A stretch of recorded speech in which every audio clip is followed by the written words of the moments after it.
c'est un morceau du cœur de la Bachkirie qui reprend vie dans celui du Périgord.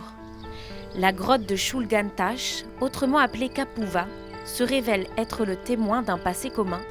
Ce qui m'a énormément surpris, c'est de retrouver à peu près des thèmes similaires à ce qui se trouve ici.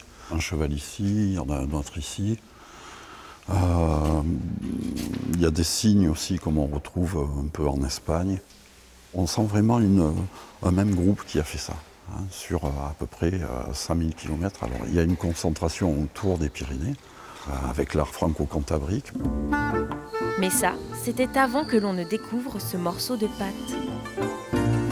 On voyait les deux pattes arrière et cette partie-là. Et ils pensaient que peut-être c'était un anthropomorphe, mais ils savaient c'est sûr qu'il y avait sous cette couche, qu'il y avait préalablement cette couche, qu'il y avait quelque chose. Alors, avec beaucoup de précautions et un travail très minutieux, on a commencé à dégager toute cette partie, toute cette couche de calcite, et on a découvert qu'il y avait vraiment un chameau. Derrière, c'était vraiment une grande surprise parce que c'était la première fois qu'on trouve un chameau dans les représentations de l'art paléolithique.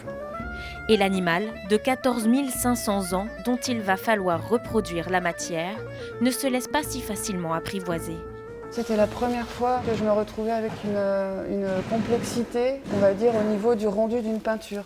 Auparavant, on avait des charbons de bois ou des ocres rouges qui étaient posés sur le relief, éventuellement recouverts d'un voile, mais là, pas enterrés sous peut-être des fois, je dirais, un demi-centimètre de voile de calcite.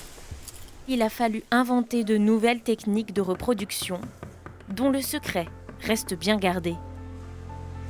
C'est ainsi que le Périgord sème son savoir-faire unique jusque dans les piémonts de l'Oural.